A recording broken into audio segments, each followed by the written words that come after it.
নমস্কার, from kitchen ইউএসএর তরফ থেকে স্বাগত।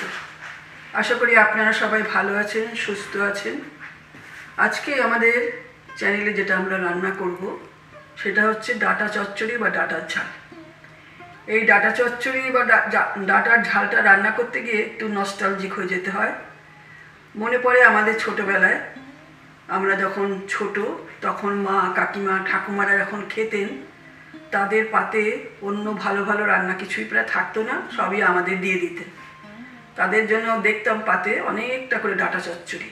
ওই ডাঁটা চচ্চড়ি দিয়ে ভাত খেতে খেতে তারা যে কত গল্প করতেন হাসি মুখে, এবং তাতে মনে হতো যেন কত সুখ আছে। ডাঁটা চিবিয়ে যখন ফেলতেন এবং সেটার প্রশংসা করতেন, আজকে বেশ ভালো হয়েছে, আজকে বেশ ঝাল ঝাল হয়েছে, আজকে বেশ মুখরোচক হয়েছে, ওই কথাগুলো কানে আসতো। কিন্তু কখনো ডাঁটা চচ্চড়ি খাইনি, কারণ আমরা ছোটো, আমরা ওই ডাঁটা চিবোবার সময় নেই, লেখাপড়া আছে, স্কুলে যাওয়া আছে, কলেজ যাওয়া আছে, পড়াশোনা আছে।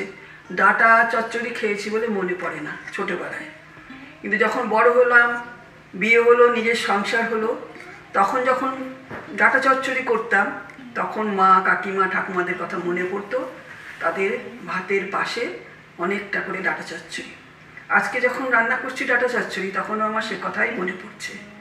আজকে ডাঁটা চচ্চড়ি করা আরেকটা বিশেষত্ব হচ্ছে যে আমাদের বাগানের ডাঁটা দিয়েই করছি, বাজার থেকে কিনে আনিনি, সেই ডাঁটা দিয়েই ডাঁটা চচ্চড়ি করছি। কেমন করে করছি, তাদের মতো হবে কি না জানি না, চেষ্টা করছি এবং আপনাদের সঙ্গে শেয়ার করছি। আপনাদের ভালো লাগলে আপনারা শেয়ার করবেন, কমেন্ট করবেন, সাবস্ক্রাইব করবেন, বেল বাটনটা ক্লিক করবেন, তাহলে আমরা যাই করি আপনাদের কাছে চলে যাবে। আসুন আমার সঙ্গে ফ্রম কিচেন ইউএসএ। লাল শাকের ডাঁটাগুলো, মানে লাল শাক গাছটা এখন বুড়ো হয়ে যাচ্ছে। সমস্ত গাছের মধ্যে বীজ হয়ে গেছে।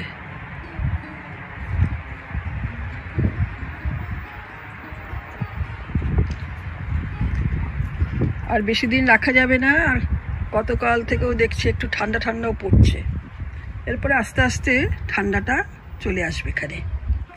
সেই জন্য আজকে ডাঁটাগুলো সব তুলে নেব, বীজগুলো ছাড়িয়ে রেখে দেব আগামী বছরে গাছ করার জন্য। আর ডাঁটা দিয়ে, নারকেল বাটা দিয়ে, সর্ষে বাটা দিয়ে একটা চচ্চড়ি করব, সেটা আপনাদের আজকে দেখাবো। আমি এখন বাগানের লাল ডাঁটা, সেই লাল ডাঁটার ঝাল করব, চচ্চড়িও বলা যায়। তাতে আমার যা লাগবে, লাল ডাঁটাগুলো কেটে নিয়েছি, নরম তো তা সত্ত্বেও আমি প্রেশার কুকারে একটা সিটি দেব। আর আমার লাগবে নারকেল বাটা, দুধ দিয়ে নারকেলটা বেটেছি। আচ্ছা, আমার ফোড়ন লাগবে হচ্ছে কালো জিরা, শুকনো লঙ্কা ফোড়নে দেব। আর সর্ষে বাটা করব, তাতে হলুদ দেবো, নুন দেবো আর কাঁচা লঙ্কা দেবো। এই দিয়ে আমি সর্ষে বাটাটা করব। আর তেল যতটা লাগে 4 টেবিল স্পুন তো লাগবেই, নুন মিষ্টি স্বাদ মতো দেবেন। এখন আমি এই লাল ডাঁটাটাকে সেদ্ধ করব প্রেশার কুকারে, একটা সিটি দেব। লাল ডাঁটাগুলো প্রেশার কুকারে সেদ্ধ করলাম, একটা সিটি দিলাম। তারপরে ভ্যাপারটা বেরিয়ে গেলে নামিয়ে প্লেটে রাখলাম। ফোড়ন দেবো কালো জিরে, শুকনো লঙ্কা। ফ্রাই প্যান বসিয়ে দিয়েছি, ফ্রাই প্যানে তেল দিয়ে দিয়েছি 4 টেবিল স্পুন।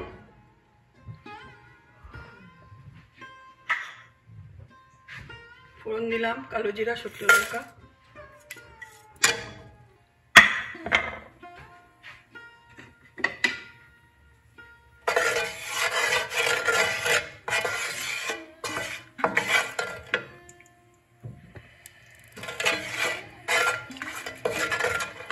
এখন আমি সর্ষে বাটাটা করব। এটা হয়ে গেছে, লঙ্কাটা কালো হয়ে গেছে। এবার আমি ডাঁটা সেদ্ধ করে দিয়ে দিচ্ছি।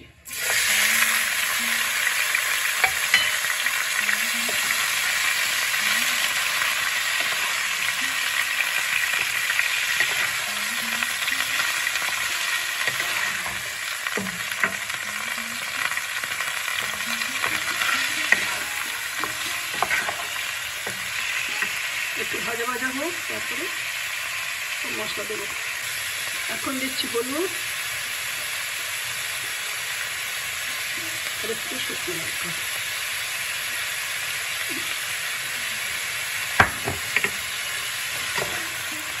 নাড়াচাড়া করবো।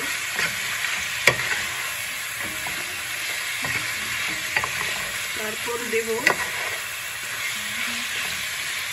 নারকোল বাটা। নারকোলটা দুধ দিয়ে পেস্ট করেছি, সেই নারকোলটা বাটা দেব।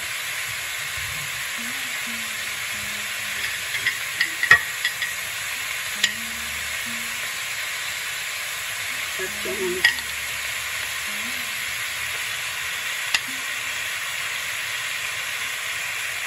তিন টেবিল স্পুন দিলাম নারকোল বাটা।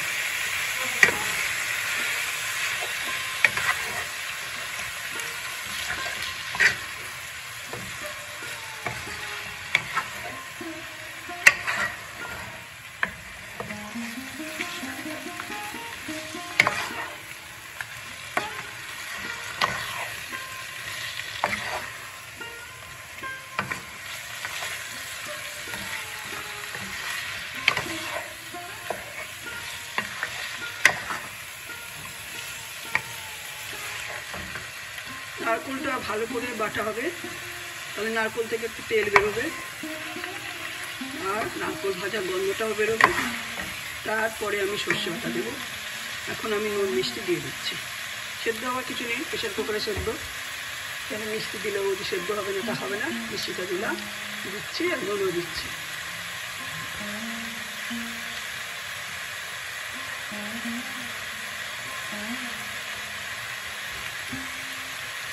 একটু কমই দেবো। 3/4 টিস্পুন সল্ট দিলাম, কারণ সর্ষে বাটার মধ্যে সল্ট আছে।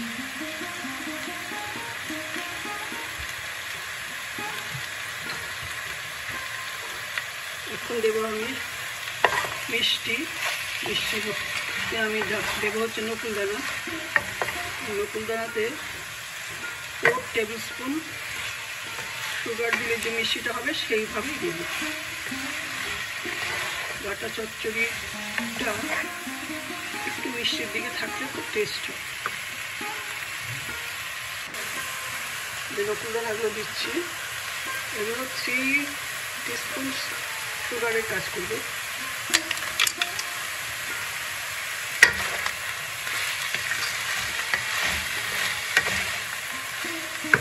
একটু ঢেকে দিই, তাহলে নকুলদানাগুলো গলে যাবে। নারকোলটা ভাজা ভাজা হয়ে গেছে। এখন আমি সর্ষে বাটাটা দিয়ে দিলাম।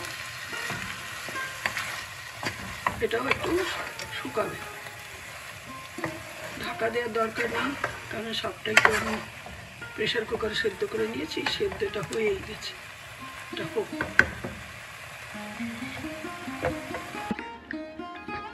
লাল ডাঁটার চচ্চড়ি বা ঝাল সর্ষে বাটা নারকোল বাটা দিয়ে। আপনারা ইচ্ছে করলে ধনেপাতা দিতে পারেন, ধনেপাতা না দিলেও কিছু ক্ষতি নেই, খেতে অপূর্ব। আর প্রেশার কুকারে সেদ্ধ করে নিলে খাওয়াটা আরও ভালো। ডাঁটা চচ্চড়ি শেষ। আমরাও যেমন খাবো, আপনারাও ভার্চুয়ালি খাবেন। আপনাদের যদি আমার রান্নাটা ভালো লাগে, আপনারা একটু করে দেখবেন। সত্যি উপাদেয় একটা খাবার। জীবনের বহু বছর আমরা ওগুলো খাইনি, অনেক বড় হয়ে পরে খাচ্ছি। আপনাদের রিকোয়েস্ট করছি এইভাবে ডাঁটা চচ্চড়ি করে খাবেন, আপনাদের ভালো লাগবে। তখন আমরা অনেক রকমের ডাঁটারও নাম শুনতাম, কাটোয়ার ডাঁটা, লাল ডাঁটা, কলমি ডাঁটা, সজনে ডাঁটা, অনেক রকমের ডাঁটার নাম শুনতাম, কোনোটাই খাইনি। এখন সেগুলো খাই, দেখি যে সত্যিই ভালো এবং করার চেষ্টা করি। সেই খাওয়ার দৃশ্যগুলো মনে করে মায়েদের সেই খাবার দৃশ্যটাই মনে পড়ে। আপনাদের ভালো লাগলে আপনারা জানাবেন, বেল বাটনটা ক্লিক করবেন। আজকের জন্য এখানেই আমাদের চ্যানেলের কাছে।